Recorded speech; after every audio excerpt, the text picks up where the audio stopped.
Berlim, a capital da Alemanha nazista e base do poder de Hitler. Uma cidade reluzente no coração do plano do Führer de formar um império que ofuscasse o romano. Adolf Hitler se imaginava como um arquiteto. Mas então chegaram os russos.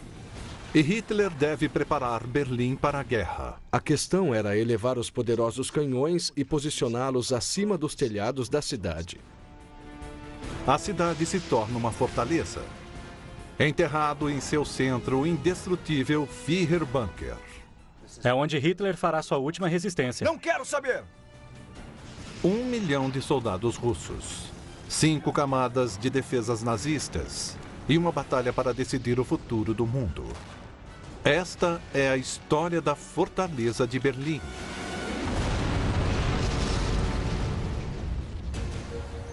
Os maiores projetos de construção da Segunda Guerra Mundial, encomendados por Hitler para dominar o mundo. Agora sobrevivem como tenebrosos lembretes das fanáticas ambições militares do Führer. Estes são os segredos das obras incríveis do nazismo. 28 de abril de 1945. Os tanques do Exército Vermelho Soviético percorrem as ruas da Berlim devastada pela guerra. Soldados alemães, muitos apenas crianças, ficam à espera para defender sua cidade das hordas russas. O soldado de 18 anos, Dieter Borkowski, será testemunha dos eventos que virão.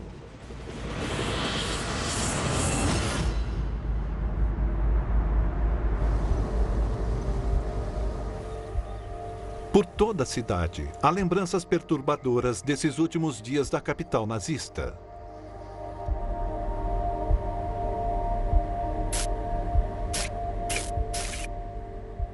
O historiador especializado na Segunda Guerra Mundial, Michael Dempsey, passou anos juntando as evidências. A Batalha de Berlim teve uma dimensão que mal podemos imaginar. Mais de 1 milhão de soldados do exército soviético invadem a cidade e menos de 100 mil a defendem. A proporção, a intensidade e a brutalidade da Batalha de Berlim seriam inacreditáveis se não pelas evidências.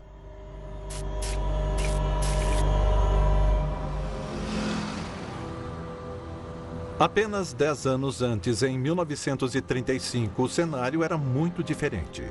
Berlim era a sede do poder nazista. Uma cidade cosmopolita e uma das capitais culturais da Europa. Hitler e seu arquiteto-chefe Albert Speer haviam iniciado um ambicioso programa de construções para transformar o horizonte de Berlim. Adolf Hitler sempre se imaginou como uma espécie de artista, talvez um arquiteto, um homem com uma alta pretensão cultural. Edifícios governamentais de magnitude colossal. Aeroportos e estádios, todos ostentados nas Olimpíadas de 1936. Hitler tinha planos ainda maiores para a capital, transformá-la no centro de um Reich milenar, que se igualaria ao Império Romano em proporções e longevidade. A Berlim, recém-criada por Hitler, com suas vastas cúpulas, ruas enormes, edifícios gigantescos, isso é uma representativa da psique alemã. Hitler assenta as bases de seu Reich milenar, conquistando grandes porções da Europa.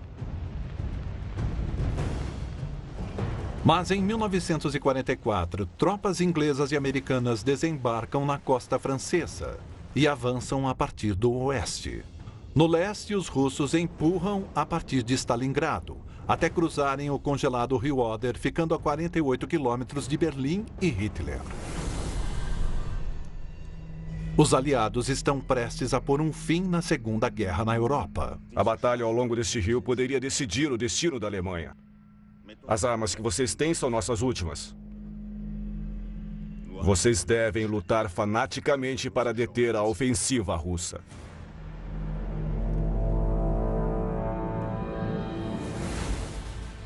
Hitler nunca vai se render.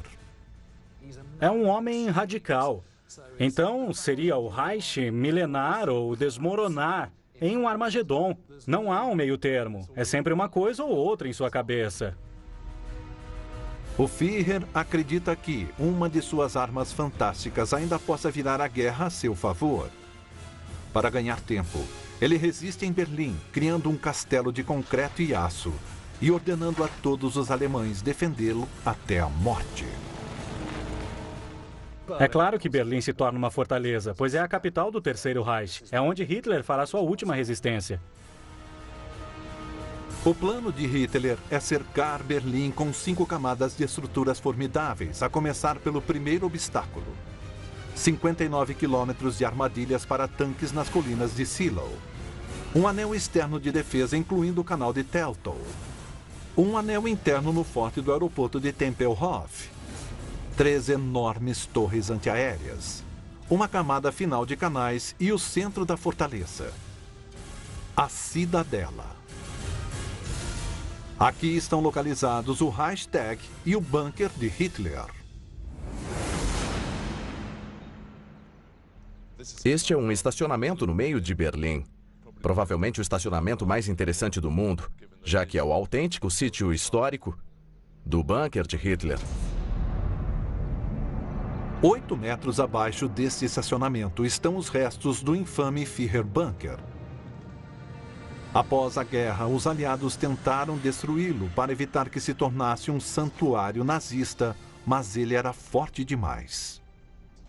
Só em 1988, a cobertura de concreto foi realmente destruída ao longo de 6 meses. A história de sua construção e o início da fortaleza de Berlim começa com os bombardeios dos aliados sobre a capital. O Führer já não se sente seguro. Hitler sempre foi obcecado por estar no subterrâneo. Isso surge de suas experiências nas trincheiras na Primeira Guerra Mundial. Muitos que viveram a Primeira Guerra Mundial se sentem seguros debaixo da terra. Os nazistas enterram o Führerbunker no fundo dos jardins da chancelaria. São 30 salas pequenas distribuídas em 2 níveis, e a sala de Hitler fica na seção mais profunda e a mais protegida. A 40 quilômetros ao sul de Berlim, na cidade de Zossen, encontram-se os restos de outro complexo nazista, que dá uma perspectiva única sobre o bunker de Hitler. O ex-líder de um esquadrão de blindados, Nigel Dunkley, é um especialista na queda de Berlim.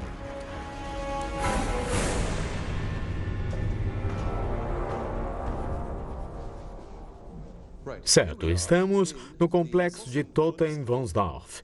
Este complexo de bunkers foi construído pela mesma firma que fez o bunker de Hitler. Então é a última coisa que temos em Berlim, ou suas proximidades, que é idêntica em termos de construção e atmosfera ao bunker de Hitler.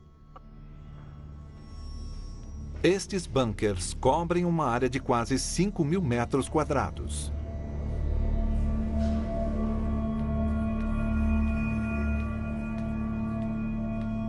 Era o centro nervoso da comunicação militar alemã, o equivalente nazista do Pentágono. Para protegê-lo dos ataques aéreos dos aliados, os engenheiros não apenas o enterraram a 11 metros de profundidade, também lhe deram um teto impenetrável, algo que Hitler também queria em seu bunker.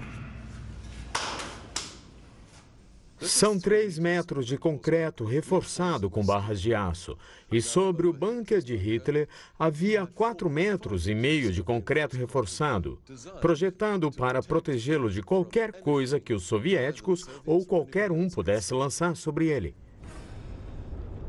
O bunker de Hitler fica no meio da fortaleza. Como um castelo, está rodeado de água. O rio Spree e o canal de Landwehr circulam a cidade como um fosso natural. A próxima camada são as 3 torres antiaéreas. Fortes de 15 metros de altura, cada um armado de 20 canhões antiaéreos. Apenas um existe, e o acesso ao seu interior extraordinário é limitado. O guia local, Sean Davis, é especialista em sua construção. Nós estamos no único lado que ainda sobrevive do edifício, a face norte da torre antiaérea, que nos dá uma boa noção do tamanho do edifício. Estas torres antiaéreas logo se tornariam as estruturas defensivas mais importantes de toda Berlim. Mas elas têm início quando forças aliadas começaram a bombardear a cidade. O primeiro bombardeio britânico encontrou Berlim relativamente mal protegida e o motivo é muito simples. Os nazistas não pensavam que os britânicos ou qualquer outra força aérea fossem capazes de conseguir bombardear a Alemanha. Hitler precisa proteger Berlim para preservá-la para seu futuro como capital de seu império. Os nazistas imediatamente deram início a um programa de construção para criar abrigos antiaéreos e fortalezas para proteger as cidades de bombardeios futuros. E Hitler se dedicou a isso. O projeto das torres antiaéreas é fruto da inspiração de Hitler, e ele utiliza seu arquiteto favorito para coordenar o projeto, Albert Speer.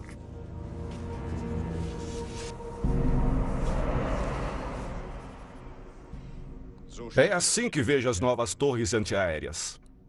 Você acha que isto é um projeto viável? É claro que sim. Elas são impenetráveis e protegerão nossa nova e fabulosa cidade durante séculos. Bom, Albert Speer é um personagem muito interessante, porque é um arquiteto e aceita Hitler, aceita o que os nazistas representam, mas é uma pessoa extremamente capaz, inteligente e motivada. O projeto de Hitler requer mais de 100 mil toneladas de concreto e aço. Todos os dias, 3.700 toneladas são enviadas para a capital só para construir as torres antiaéreas. Os horários ferroviários foram modificados para permitir um fluxo interminável de materiais. Apesar de sua magnitude, cada um destes bastiões da fortaleza de Berlim foi construído em apenas 8 meses.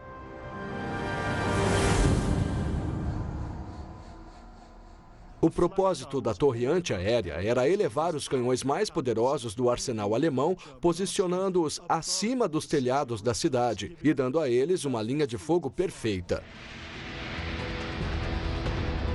A torre quadrada tem 4 torres, cada uma com canhões antiaéreos duplos de 128 milímetros, armas poderosas projetadas para derrubar bombardeiros aliados.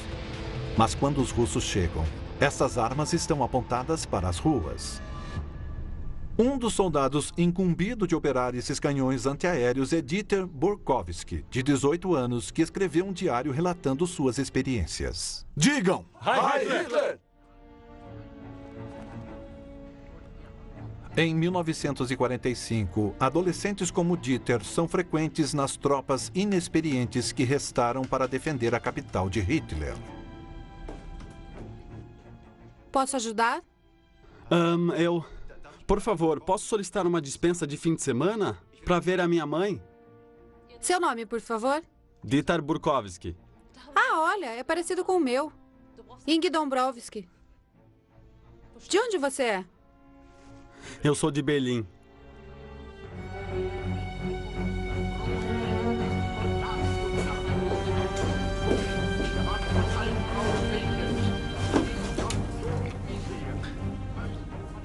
Com apenas 18 anos, a Alemanha nazista é tudo o que Dieter conhece.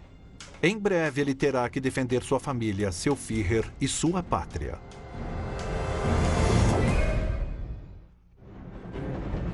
Fevereiro de 1945.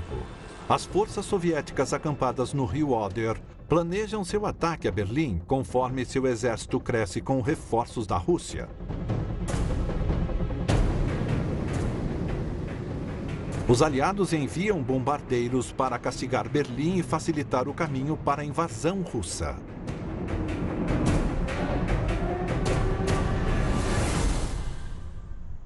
Desta altura aqui, nós podemos ver diretamente todo o norte de Berlim.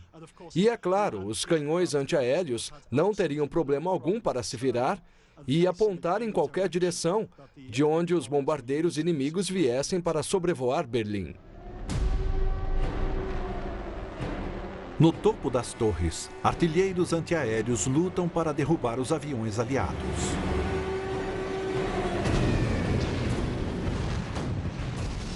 Com armas capazes de alcançar 13 quilômetros, eles podem criar uma cobertura de 360 graus.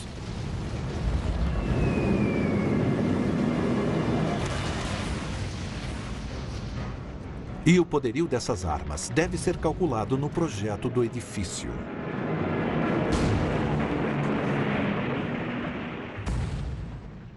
Cada vez que se disparava, criava-se uma força de cerca de 40 toneladas que atingia todo o prédio. Os bombardeiros aliados atingiram as torres várias vezes, mas o projeto de Albert Speer estava funcionando. O volume total de material nas estruturas as tornava indestrutíveis. O homem responsável pelo que resta dessas torres é Sasha Kill. Este é um ótimo ponto para ver quão espesso o muro era. Temos aqui 2 metros de concreto armado e eu estou parado dentro do muro. Você tem que imaginar que o teto tem o dobro, 4 metros ou mais de concreto armado.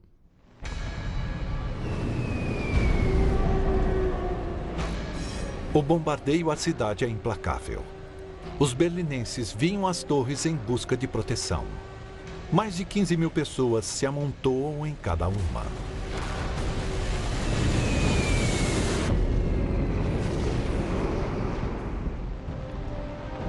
Na cidadela, Hitler também procura abrigo. Sua única alternativa é transferir o centro de comando para o subterrâneo, na segurança de seu bunker.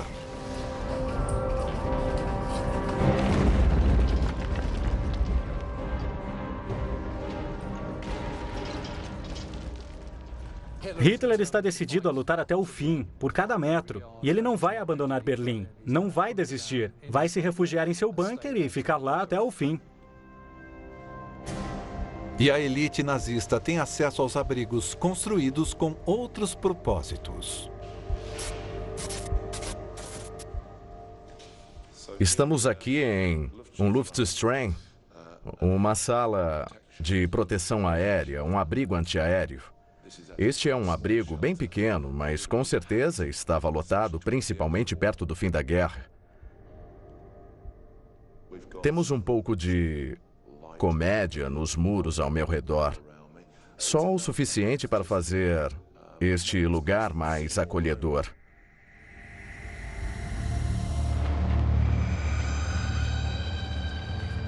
Após cada bombardeio, berlinenses como Dieter saíam para encontrar sua magnífica cidade bombardeada até as ruínas. Quando você vê fotos de Berlim, na primavera de 45, é um mundo pós-apocalíptico.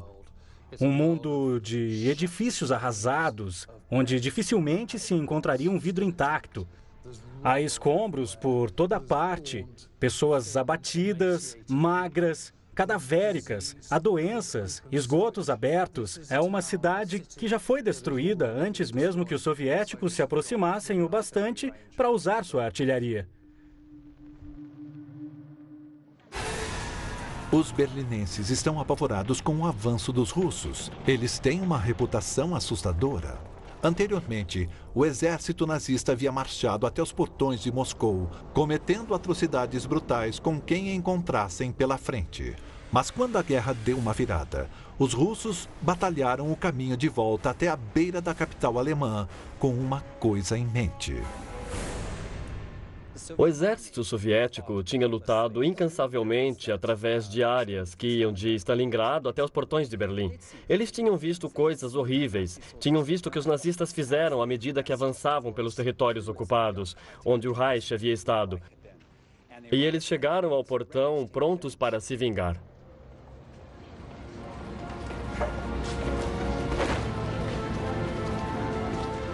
Refugiados vindos do leste chegam à cidade, com histórias do tratamento que os berlinenses podem esperar dos soviéticos. Silêncio!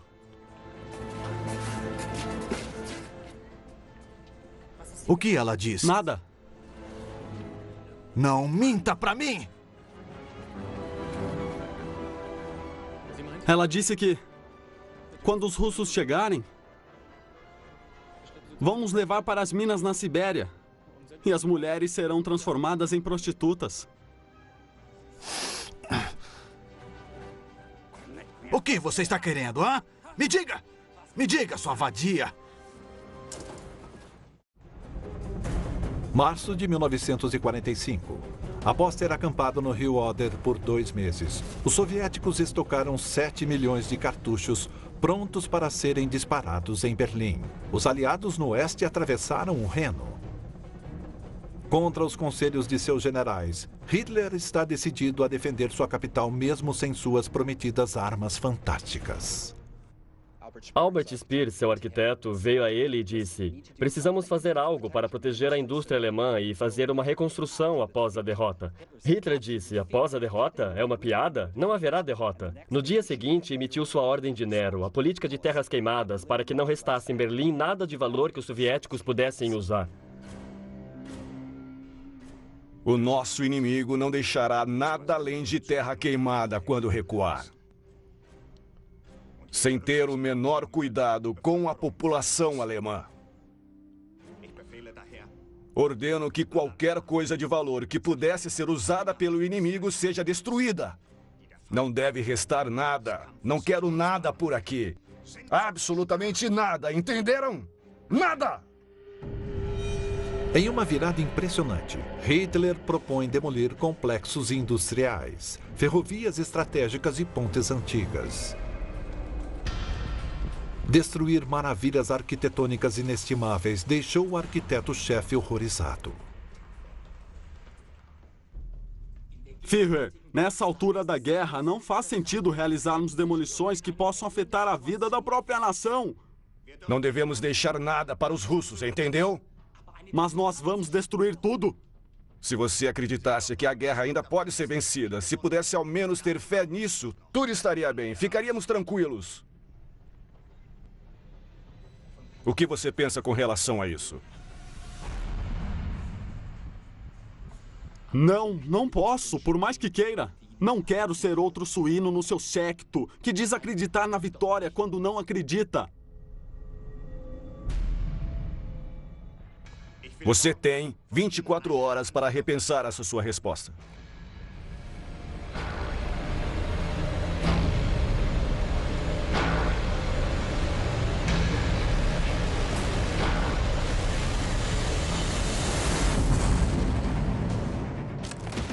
30 de março de 1945. Albert Speer se dobra perante a vontade de Hitler. Ele inicia a demolição estratégica do maquinário industrial nazista. A 48 quilômetros, as forças soviéticas acampavam na margem oeste do rio Oder, a 16 quilômetros da primeira linha de defesa nas colinas de Seelow, prontos para atacar. Eles montaram 41 divisões de blindados pesados e mais de 9.000 canhões de assalto. Os russos nem pensavam em atacar se não tivessem uma vantagem de 10 contra 1, de 40 contra 1 pelo menos. Isso no principal ponto de ataque. Em outras palavras, números avassaladores. 1 milhão de soldados russos, 2.500 tanques e 1.500 lança-foguetes. Os generais de Hitler sabem que estão amplamente superados, mas o Führer não dá ouvidos às suas preocupações.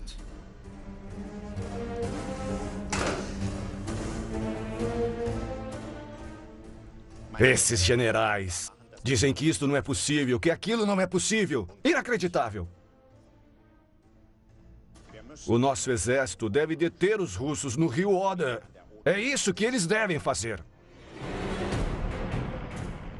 Os 50 quilômetros em direção a Berlim, entre o rio Oder e a capital, são abertos. Esta é a sua última defesa antes que o Exército Vermelho chegue à capital, o coração do Terceiro Reich. Os generais alemães sabem que a única forma de deter o Exército Vermelho é aproveitar as vantagens que o terreno oferece entre o acampamento soviético no rio e a capital. Estamos aqui nas colinas de Seelow. Este é o último ponto alto antes de chegar à cidade. Uma posição ideal para os alemães se defenderem. Das colinas de Seelow, os alemães verão os 2.500 tanques inimigos avançarem. Os nazistas precisam reduzir o número de tanques russos e equilibrar as possibilidades. Engenhosamente exploram o que já existia no território alemão. Eles adaptam as valas de irrigação que cruzavam a paisagem e as transformam em valas antitanque. Uma vala antitanque deve ser maior que as esteiras do tanque para que ele não possa passar por cima dela. A borda da vala tem um ângulo de 70 graus, perfeito para que o tanque entre direto na armadilha. Eles vão ter que usar engenheiros para fazer pontes e os tanques vão parar. Parado, um tanque é um alvo mais fácil do que em movimento. E é claro, ao redor desses obstáculos, você pode concentrar armas antitanque. Os alemães criaram mais de 58 quilômetros de trincheiras e valas antitanques para defender as colinas de Seelow.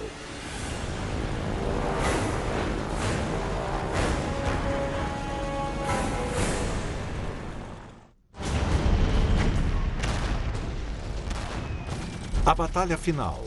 A luta por Berlim começa às 3 da manhã de 16 de abril de 1945.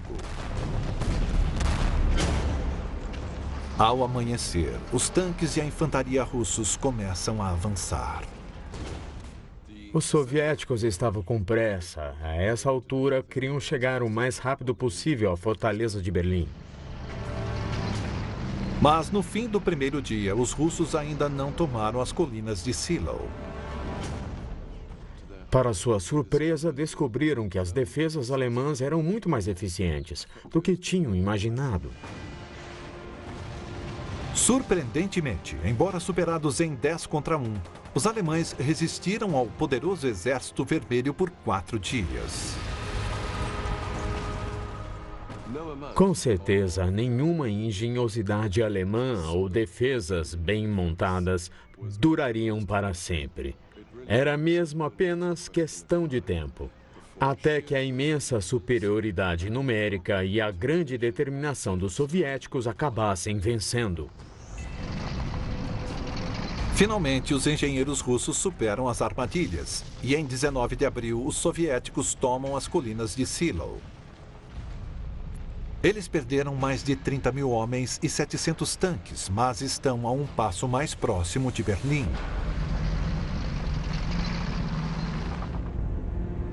No Führerbunker, Hitler comemora seu aniversário de 56 anos. Em sua última aparição em público e suas últimas imagens gravadas, ele cumprimenta uma seleção da juventude hitlerista que sobreviveu à Batalha das Colinas de Seelow. Adolf Hitler está dando os parabéns e até condecorando meninos com medalhas de honra, a Cruz de Ferro por sua coragem ao destruir tanques soviéticos, muitas vezes a curta distância. Fora de Berlim, cerca de 2.000 tanques russos avançam em direção ao anel de defesa exterior da cidade. Para combater esses tanques, os nazistas têm uma arma revolucionária. Um lança-mísseis antitanque leve, o Panzerfaust. Não, não, idiotas! Ele tem que ficar para baixo. Veja, vou mostrar para vocês. É assim que se faz, preste atenção.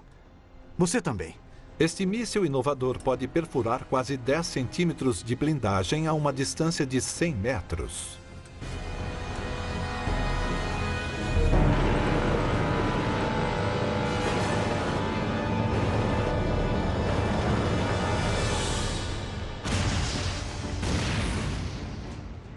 O Panzerfaust, literalmente o punho de tanque, era avançado para o seu tempo. Era uma tecnologia muito simples. Na verdade, você poderia entregá-lo para um menino ou um velho, e eles poderiam disparar com segurança, porque é uma arma sem recuo, ela não dá coices. Se você puder se aproximar o bastante do tanque, pode ter certeza de que a ogiva vai fazer a sua parte. Na cidade, berlinenses de todas as idades treinam com a última novidade da engenharia nazista. E em breve serão postos à prova. Os soviéticos alcançam o canal de Teltow. 25 de abril, o Exército Vermelho consegue atravessar o canal. De alguma forma, usaram botes infláveis aqui, depois colocaram uma ponte ali e depois trouxeram barcaças para criar pontes flutuantes improvisadas e trazer mais infantaria, mais blindados, mais tanques em seu encalço. estão se deslocando e rápido em direção ao próximo anel do sistema de defesa de Berlim, o anel interno. O canal de Teltow, o anel de defesa exterior de Berlim, sucumbe em apenas 4 dias. Os soviéticos agora estão a menos de 6 quilômetros do Führerbunker. Os generais de Hitler querem fugir e ele está furioso. Vocês me oferecem covardia e baixeza. Tudo o que encontro ao meu redor é deslealdade. Durante anos, vocês, meus generais, se opuseram a mim constantemente. Há anos, há vários anos. Vocês são traidores. Todos vocês, traidores, é isso que são. Não posso acreditar, não posso mais liderar vocês, seus vilões. Toda a ordem é um desperdício do meu fôlego. Mas escutem bem, senhores. Se pensam que vou abandonar minha Berlim, estão redondamente enganados. Estão completamente enganados. Imbecis! Eu prefiro uma bala na minha cabeça! Hitler não vai a lugar algum. Ele ainda pensa que a fortaleza de Berlim resistirá aos soviéticos. Mas eles estão se aproximando rapidamente e chegaram a uma das estruturas mais formidáveis do anel de defesa interior, o aeroporto de Tempelhof. Por ser um posto de comando, é onde a comida estocada, munição estocado, tudo o que é necessário para a defesa está concentrado neste tipo de edifício, esta fortaleza dentro da fortaleza. É um prêmio importante para os soviéticos, pois precisavam desesperadamente de um aeroporto para reabastecer seu exército exausto. Mas os alemães transformaram o aeroporto em um forte. Então nós temos essa série de torres atrás de mim, como se fosse um castelo ou até mesmo a muralha da China.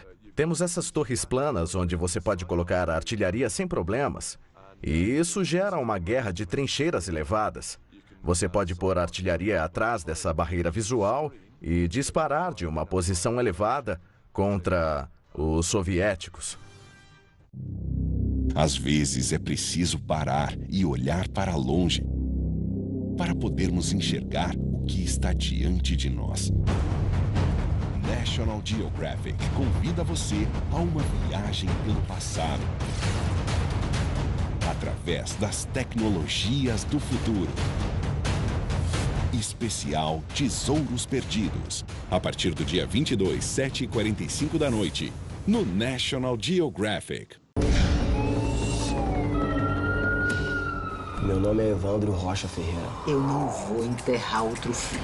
Esse cara roubou 5 faltas de papel e levou pro Dedê. Eu queria justiça, não vingança. Esse cara é esperto. O senhor não tem a mínima ideia de quem o senhor tá falando. Isso não vai ser a sua vingança pessoal, tá entendendo? Ele vai ser grande. Eu sou o Evandro do Dendê. Vou te explicar direitinho o que vai acontecer aqui. Anda tranquilamente na favela onde eu nasci. Séries imperdíveis para ver sem parar é no Fox Premium. Assine já. Samap é a máquina de cartão número 1. A número 1 porque não cobra aluguel. A número 1 porque você recebe suas vendas em um dia. A número 1 porque tem só 1% de taxa. Faça as contas. Você vai ver que a Samap é a melhor opção para o seu negócio. Samap, a máquina de cartão número 1. Não perca mais vendas. Acesse o site e compre já a sua por 12 vezes de R$ 5,70. Samap. Se a vida imita a arte... Chefe, o presidente foi baleado. A arte ajuda a contar a história. No National Geographic, você aproveita os filmes clássicos que marcaram época e desvenda os cenários históricos que eles retratam. Nat Geo Films. Todo domingo, no National Geographic.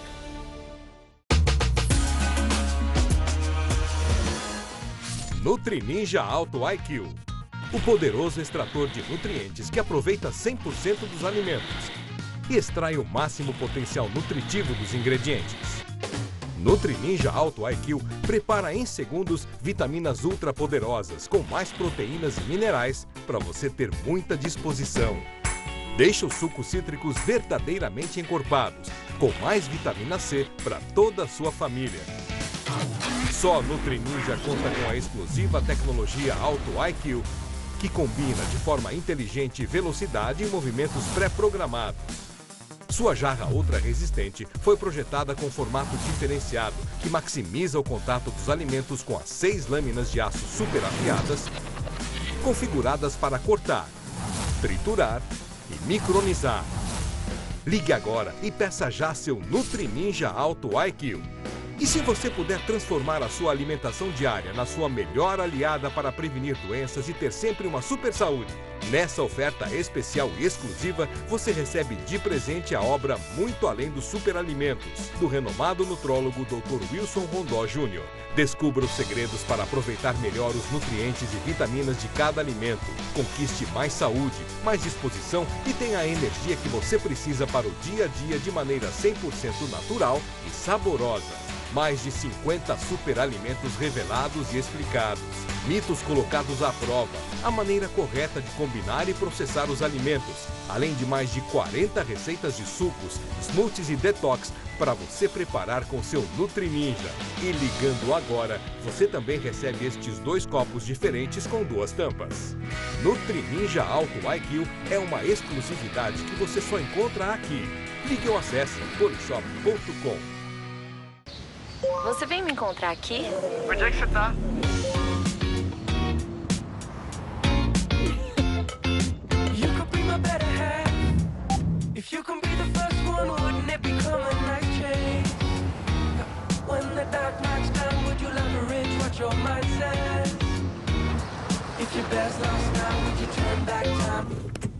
Chegamos! Novo SUV Citroën C4 Cactus. Expanda suas histórias.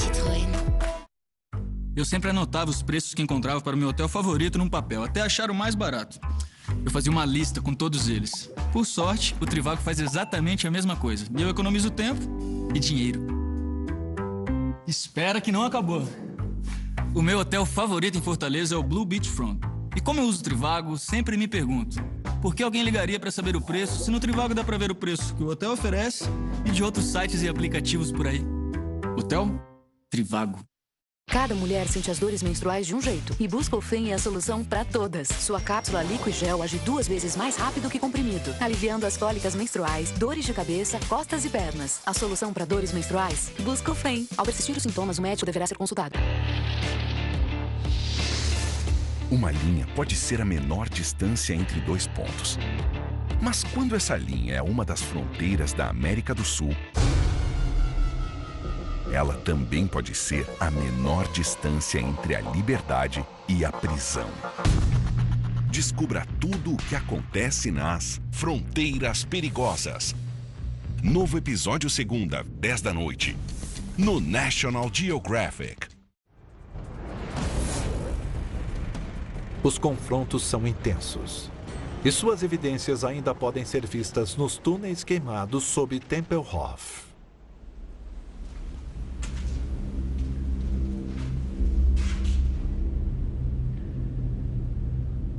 Não fume.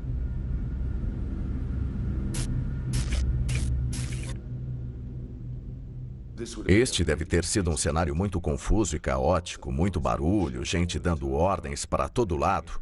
Estes espaços estavam sem eletricidade, cheios de fumaça e pó de tijolos, mais do que possa imaginar.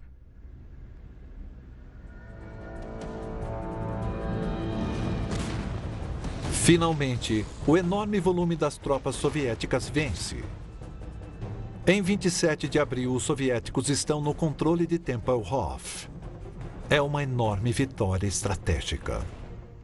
Apenas 36 horas após o fim da batalha, neste mesmo lugar, eles estavam voando com biplanos sobre esta zona de Berlim para retirar baixas soviéticas, se reabastecer.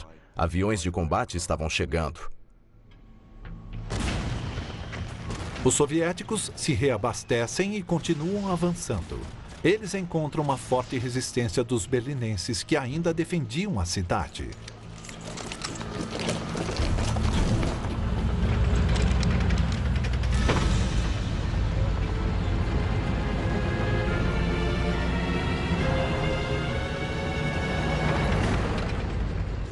Berlim foi atingida por mais de 2 milhões de tiros de artilharia. Os escombros resultantes formam obstáculos para os tanques e barricadas.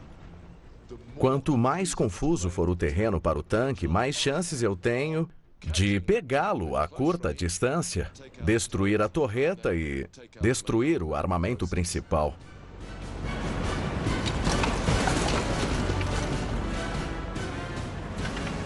A superioridade dos russos em tanques vale pouco frente à juventude hitlerista, com os Panzerfaustes portáteis e táticas de atacar e fugir.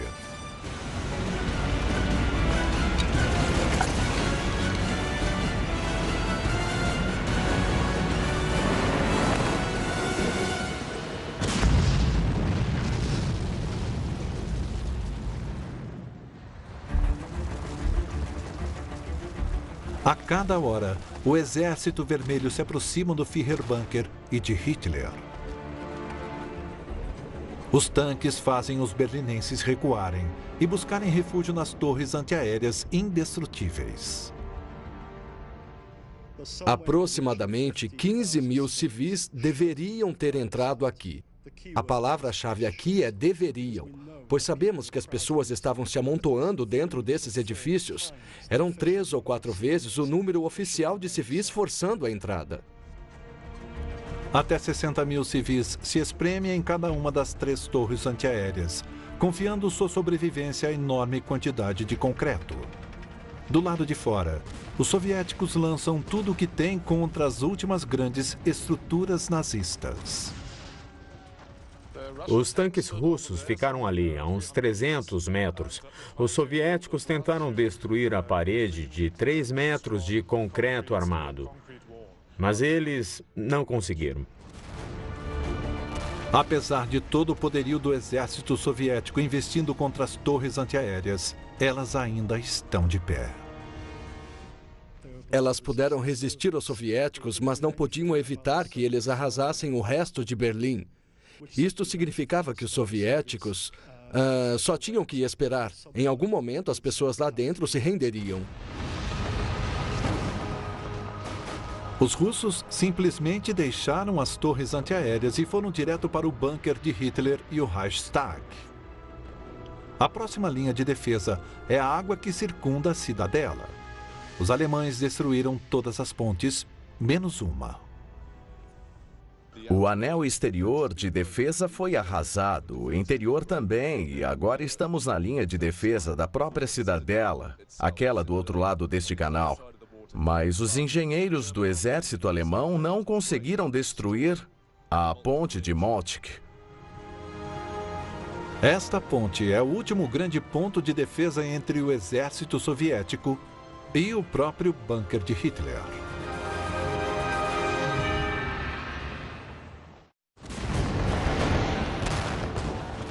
28 de abril de 1945. Ao anoitecer, os soviéticos lançam um ataque à cidadela de Berlim. Se puderem assumir o controle da ponte de Moltke, a cidade cairá. Esta ponte estava altamente e veementemente defendida. Quanto mais perto da cidadela, mais desesperadas e enlouquecidas as tropas ficavam. Defender esta ponte é a última esperança dos nazistas. Se os soviéticos atravessarem, seu grande prêmio estará ao alcance de suas mãos. Hitler em seu bunker. Era extremamente importante para os soviéticos obter o corpo de Hitler e mostrá-lo para o seu público. Lutaram tanto contra ele e um regime que era descendente, com Hitler como líder, o Führer. Os soviéticos tomam a ponte por volta da meia-noite. Finalmente estão na cidadela. Agora só resta o Führerbunker entre os soviéticos e Hitler. Ele põe seu último plano em ação.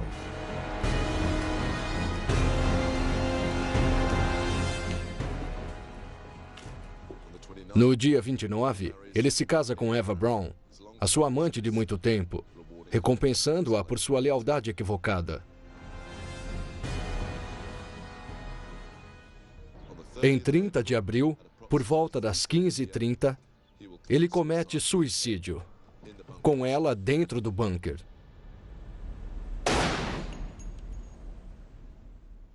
Ele sabia o que havia acontecido com Mussolini na Itália. Ele tinha sido urinado em público e enforcado na praça principal de Milão. Hitler mandou incinerarem seu corpo para evitar esse destino.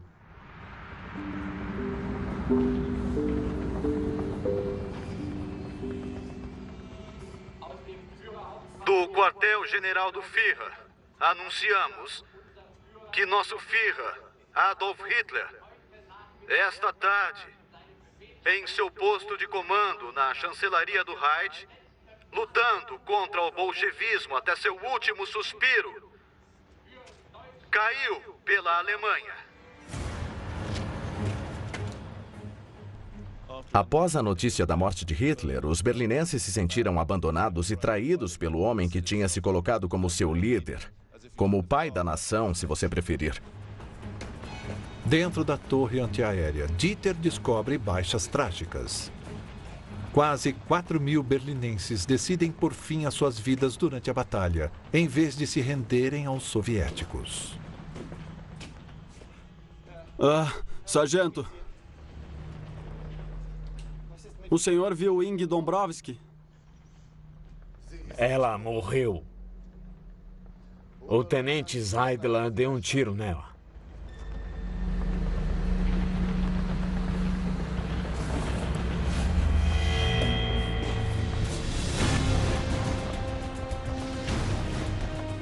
Os soviéticos estão do lado de fora dos edifícios do governo e do Reichstag.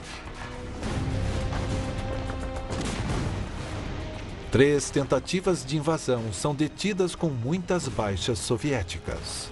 Eles têm que criar uma entrada com explosivos e retomar os confrontos cara a cara.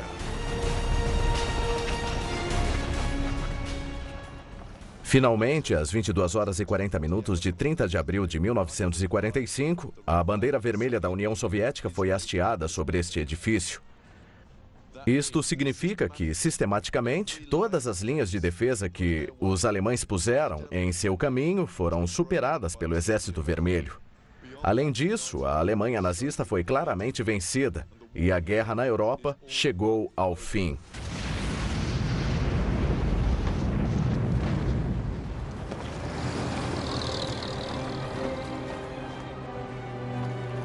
Uma cidade moderna, reverenciada poucos anos antes, foi reduzida a escombros. Há apenas 7 horas após o suicídio de Hitler, a fortaleza de Berlim tinha caído.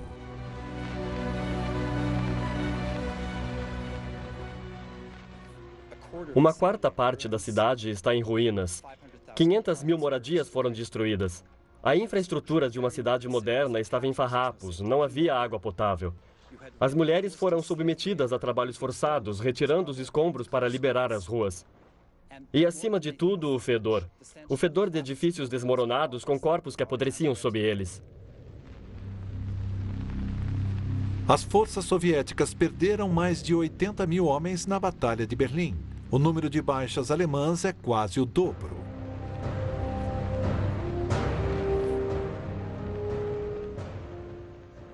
Devemos nos lembrar que a Batalha de Berlim não deveria ter sido travada. E o único motivo pelo qual ela aconteceu foi Adolf Hitler, o homem que poderia ter se rendido, curvando-se perante o inevitável, mas não fez isso. E toda esta cidade, muitos lugares, além dela, seriam sacrificados no altar do seu ego. Albert Speer cumpriu 20 anos de prisão por seu papel nos crimes de guerra nazistas.